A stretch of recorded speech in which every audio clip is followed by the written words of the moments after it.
I'm Charles Duffy, and this is Political Pulse. We're honored to have on Councilmember Valerie Ervin as our guest, a superstar here in Montgomery County and Maryland. Thanks so much for joining us. Thanks for the invitation. And there's some talk that you might run for county executive. We'll get to that later, but I want to kind of start out with the county budget. We're kind of in budget season. I think that the county council does the final voting in May, and there's a lot of moving pieces. It looks like there's trouble in River City, as they say, but it looks like there's a deficit. I've read varying numbers. One number was 135 million, but I'm not sure what it is. But how's it look at this point, kind of going into the main part of the budget season? Well, so far the council hasn't seen any real figures. We're just hearing things, we're reading about it in the paper like everybody else is. But that 135 million, 138 million is almost exactly what it was last year. So it's a pretty sizable deficit, and I think that there are going to be many approaches to how we look at that, and all is dependent upon what Ike Leggett sends us on March 15th. And you know, on my way over here, I'm listening to the radio about sequestration, and these are going to be some tremendous cuts. They will impact states like Maryland and Virginia because of our relationship with the federal government. We have hundreds of thousands of federal government workers in our region. I heard on the radio about the ship workers being pink slipped in Norfolk. A lot of federal employees are going to be taking furloughs 1 day a week. Their 1% increase that they were proposed to get is going to just vanish into thin air. And these are people, I just want to say, that have, for the last 6 years, have really taken it on the chin. Federal employees who do all the work to keep the government working every single day are really being the butt of the joke here. And I really feel bad that this is on the table. But is that something that the council will take into consideration, that hey, these revenues, I mean, if people are taking a day off a week, perhaps, you know, being furloughed, their wages are going to go down, thus local taxes are going to go down also. Is that something that the council's taken into consideration? I think every single council member is watching this very closely. We do know that there will be impacts at the local level. For example, if sequestration cuts go through, some of the cuts are going to immediately impact teachers and schools, like Title I schools, where some of our most vulnerable children attend. Pre-K services will be cut. We know that for sure. So there are a lot of cuts that impact our county's most vulnerable residents. How do you, if there's a $135 million shortfall, how do you close it? 80% of the budget is wages, it looks like. I mean, taxes, a lot of the taxes here in the county are at the maximum. You can't, like the piggyback income tax, you can't go over that. But at this point, I mean, I know you have some ideas, you don't have specifics, but at this point, what do you see as far as, you know, how do we close this hole? Well, as you probably know, we're hearing that the county executive has made some proposals about the union contracts that he's negotiating. And we're waiting to see in the final analysis how that relates to the budget. Because I chair the council's education committee, and half the budget is in my committee, and that's with MCPS. So all of the employee unions are all in negotiations right now. That means all of the teachers and the principals and the support staff unions. It means the Montgomery College employees who have not had any kind of a raise in years are all going to be coming to the council asking for wage increases, and they deserve to have them, but we're not out of the recession.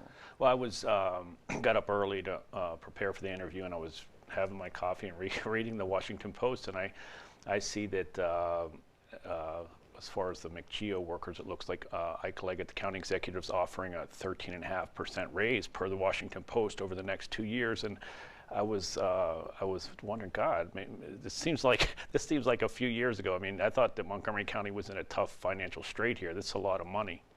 It seems like a lot of money on the face of it. I think what Ike was trying to do was phase that in, but when you add it all together, it's 13.5%. But if you take it 3.5% for year one and year two, included in that 13.5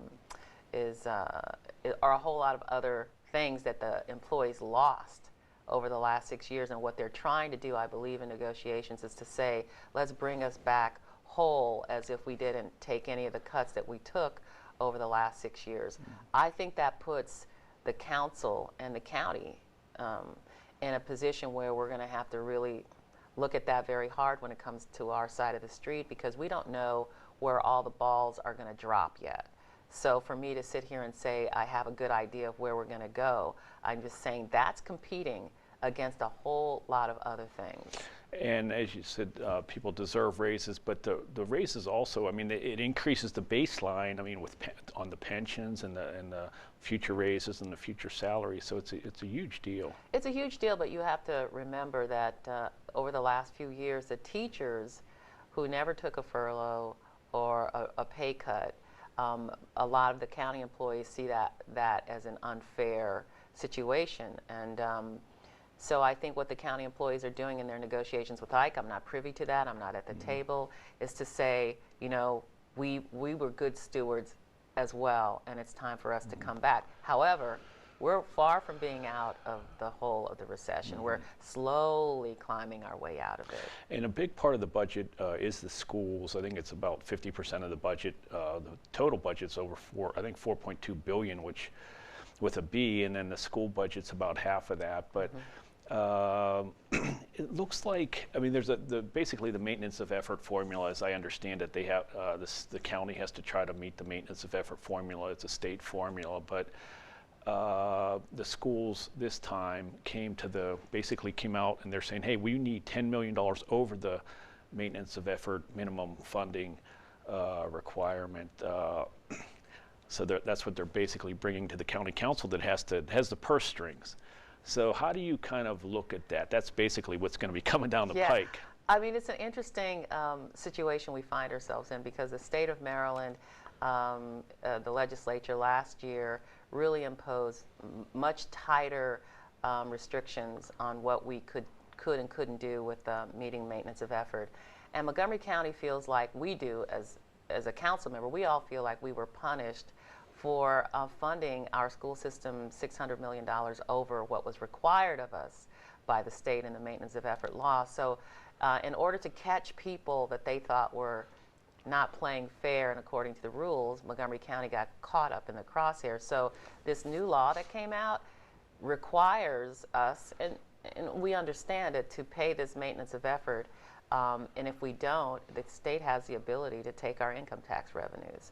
We are being very, very careful with how we are talking about this as it relates to the budget. We are hearing that the superintendent's budget is going to ask for more money over maintenance of effort. I think my colleagues are going to have a hard time swallowing that, because we have been telling them once the state changed the law that we were going to meet our responsibility per the law to, you know, our budget will be a maintenance of effort budget because that's what's required of us. We had based ourselves so far out of reach that the year I was president, in the worst of the recession, we had to rebase the school system's budget. I think it was a $128 million cut, but they were able to fund 2 raises, even in that context. That should be interesting. You were on the county school board before you went on to the county council, and at that point, I mean, it was a different county. You know, the county had the money and, you know, was funding over the maintenance of effort, as you said. Now it's you know, it looks like the schools are going to have to just fund at the maintenance of effort requirement, or maybe just above it. But again, you were on the school board. Can the schools stay strong just if the schools are just funded at that maintenance of effort minimum requirement? There's no question. I mean, Montgomery County Schools, as you know, is known throughout the nation as one of the finest public school systems, and we brag about that all the time. The county taxpayers have made a very strong statement regarding the public school systems here. They think it's one of the most important reasons why people come to our community to live, because our school system is so great, and people pay for that. And so our per pupil spending is the highest in the state, and we're like in the top tier of the nation. We do not believe that by funding at maintenance of effort, we are doing any damage to our world-class school system. I think on the contrary, I think we have made a commitment, taxpayers have made a commitment. I, as a mom and a public school advocate, have made a commitment, and we're not going back on that. There seemed like there was some tension between the council and the school board over different issues. I guess caused by the fact that the money's tight. Is that, do you still see that, or is it more everybody's on the same page? Well, at this point, I think it's in the past. And I recently met with the president of the MCEA, the teachers union, and our conversation was, these were tough times. We've been through a lot. And at one point, we were $900 million short in our budget. And there were very few places to look to make sure that we could balance the budget, which we have to do by law. Moving forward, I think we're in a different situation with the school board and the superintendent and the teachers union, and I think we're really going to try to keep lines of communication open. Another moving piece of this whole bit is, the coordination. The state, Montgomery County sends state delegates and state senators down to Annapolis, and what they do down there really affects the county's budget. And one thing that last year that happened was that a portion of the teachers' pensions was shifted from the state to the counties. You also had the maintenance of effort law that basically required counties to meet it, or the state would come in. I don't understand exactly the details, but there seems to be some tension between the council and the council saying, hey, don't do anything down there in Annapolis to hurt us, and yet these things are occurring. I know some of the state delegates and senators, they're saying, hey, they're being hamstrung down at Annapolis by the raises that the council has approved over the years, and the powers that be down in Annapolis saying, hey, we need to do something to kind of take control of the situation down there in the county if they don't want to. I think this is all based on our very distinct and different jobs. As a member of the county council, I am on the ground in the neighborhoods every single day, and people approach me every day and ask us questions. We are not flying 30,000 feet above, sea level, like sometimes I believe my colleagues in Annapolis are. Now, they have a very different job. I respect them for the hard work that they put in, but somehow there's this nexus that's not being met, and that is we all represent Montgomery County, and we can't be at odds in terms of what we believe is best for our county moving forward. I think some of that was lost in translation.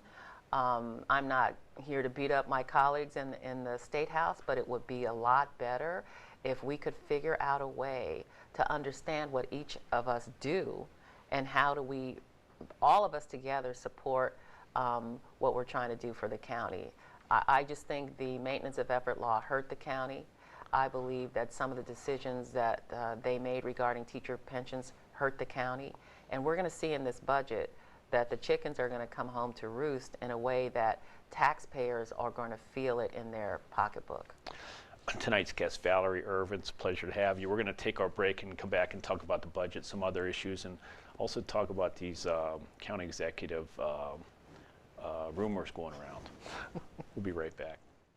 I'm home, and I love it. I'm home, where I belong.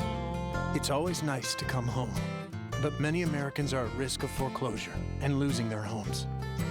Making home affordable from the U.S. government has already helped over 1 million struggling homeowners like these.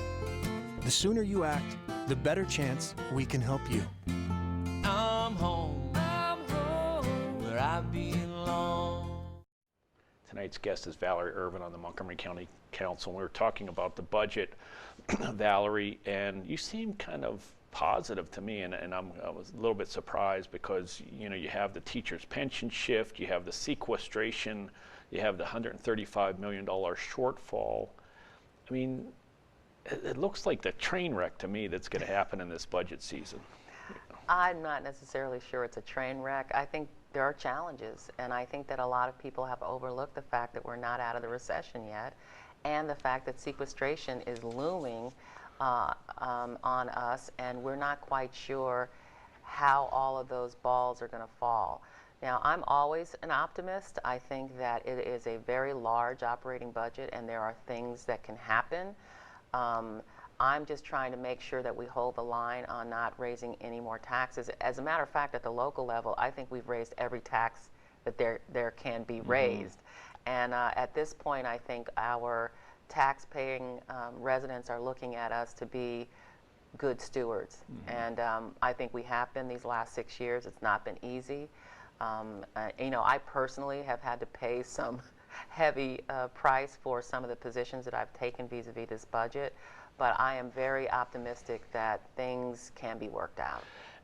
I want to move on, shift gears, and get into development and transportation. I live down county, but and I'm just looking at all the building going on in Bethesda. But is that, and it looks like the council wants to put density at these different, you know, metro stations, but does that relate also to the budget that, hey, we need to get people into the county, like, you know, younger couples and who can afford places, and, you know, they bring taxes that they pay also. I mean, is that related, or is that not related? I think it is related, but I don't think that was what people were looking at when the plan about transit-oriented development occurred in the first place. It's really about people getting out of their cars and using our very excellent transit system.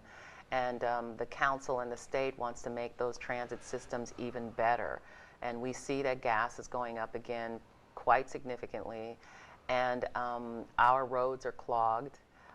It's very hard to get around the county. It's hard to get around on the Beltway. And so I think for a county like Montgomery County that has saved a lot of its land in perpetuity, which is the Ag Reserve, we are completely out of greenfield space to build. So what we have to do is look at more innovative ways to use the land that we do have in and around Metro to create not only livable spaces and living spaces for people, but we're trying to create jobs. But how can the Metro, let's face it, I mean, you read every other week something broke down, the train stopped working, people were trapped. I mean, can the infrastructure handle the density? That's a great question, and I think we're going to have to work with the federal government on the issue of transit.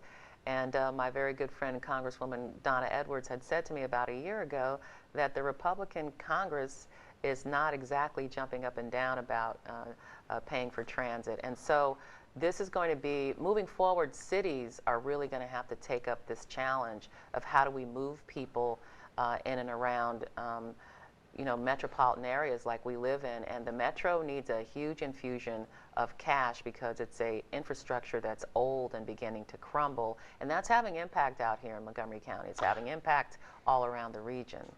Let's face it, I mean, the county does not have the money to finance some of these mass transit projects that are being talked about, the Purple Line, the Quarter City Transit Way.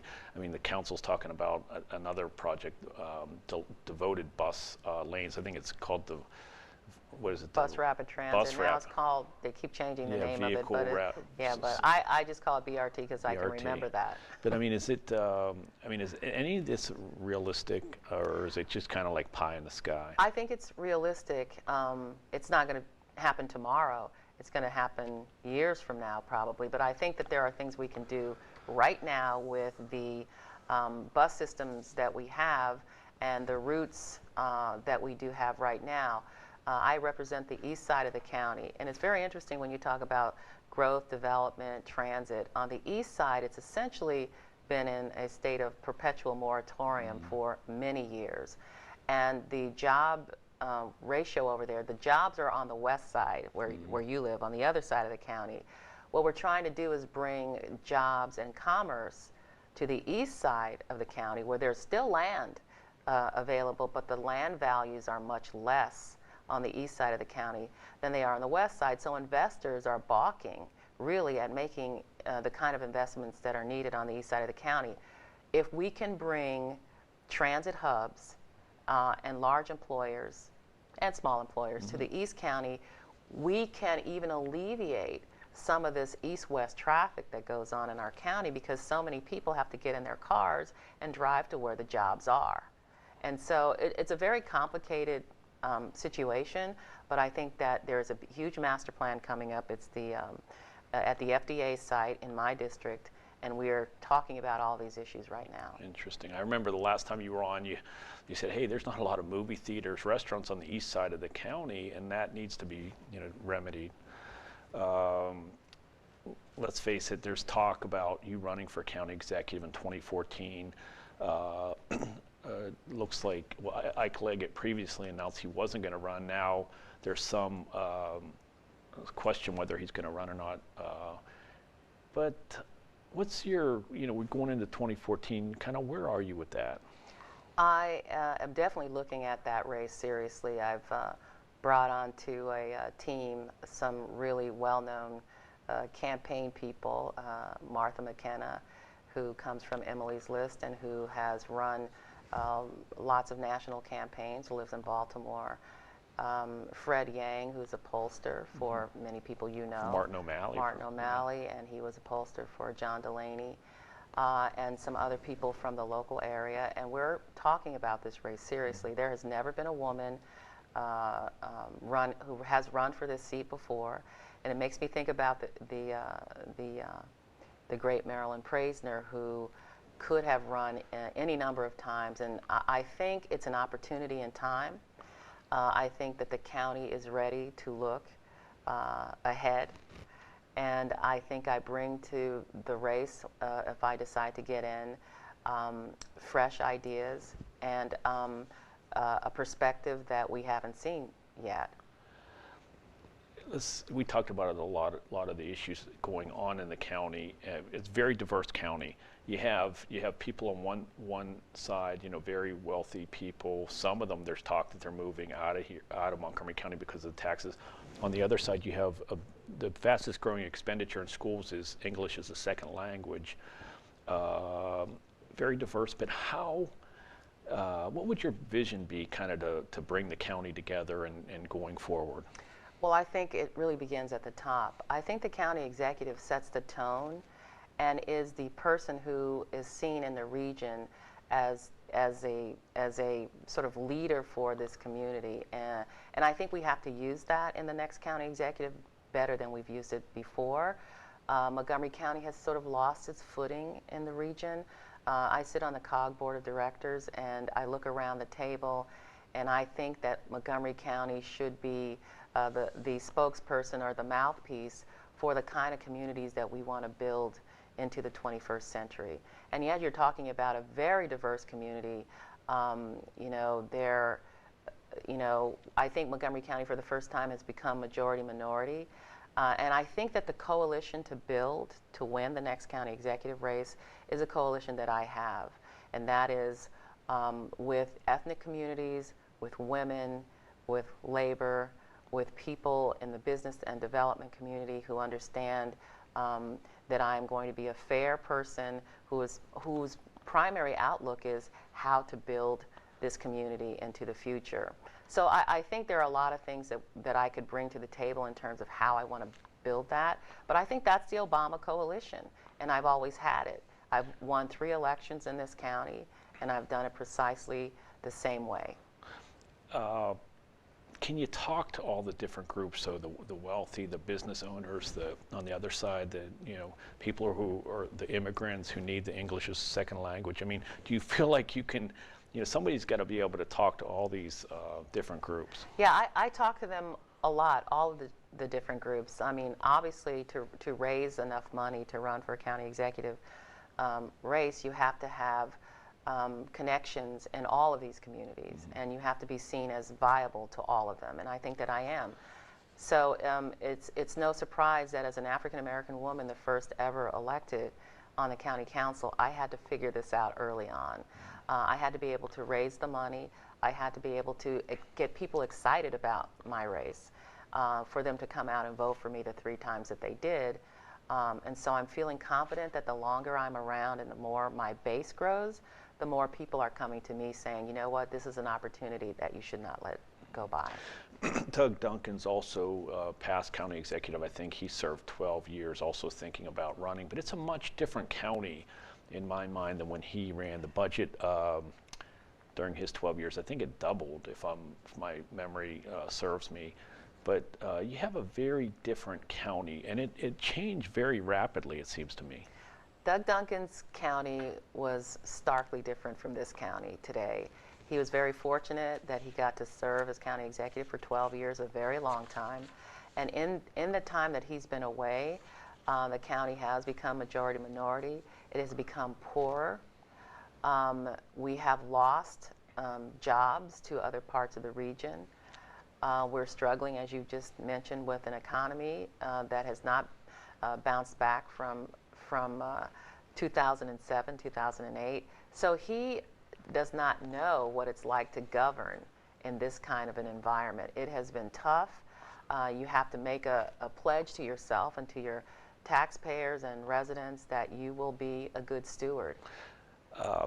Valerie, being a politician is not an easy life, let's face it. I mean, from when you get up, people are asking you for things, and probably until you turn the light off at night, but you're out, you have to be out, you have to raise money, you have to do a lot of things that are not, it's not, pretty. And, but is there ever a time where, like, you're out there and after a tough day and then something happened and you say it's all worth it, all my getting involved, all these late nights, all this hard work? I mean, and if so, what was that time? Lately, there have been a few of those times that have really made me believe that had I not been here, this wouldn't have happened. And one in particular was about 3 weeks ago. I had worked very, very hard to get a letter signed by two delegations, our Montgomery County's delegation and Prince George's County's delegation. The letter went to the governor to fund only $1.8 million into the Maryland Meals for Achievement that will feed now 58,000 students universal breakfast in the state of Maryland. That might seem like a small thing, but it was huge because we have been trying to expand the ability for poor children to be able to come to school and have breakfast for free. Breakfast being the most important meal of the day, and a lot of these kids don't eat breakfast, and their only real meals are provided during the school day. I was so ecstatic over that. That small feat, which is not going to be so small for 58,000 more children in Montgomery and Prince George's County and around the state of Maryland who will now go to school every morning and get a very healthy and nutritious meal. These small things all add up to very big things, and it's tough, but it's I love what I'm doing. Just have a minute left, but I'd like to ask my guests, political heroes, living or dead, who would you say that your political heroes are? Right now, I have to say Barack Obama, and I know that sounds kind of like passé in some ways, but I really believe he's going to do in this 4 years what he was not able to do in his first term. How about fork in the road in your life, like somebody who made a huge difference in your life at a critical time? We have about 30 seconds. Oh, that's really hard. There have been so many people, but I will say it was my father, who died a few years ago, but was born in 1927 and grew up under Jim Crow laws. And I wish he could see me now, because that wasn't so long ago, and he was the one who encouraged me to run for the school board before he died. I'm sure that he'd be very proud. Valerie Ervin, Montgomery County Council Member, thanks so much for joining us. Thank you for having me. And thank you, everybody, for joining us. I'm Charles Duffy. This is Political Pulse. We'll see you next week.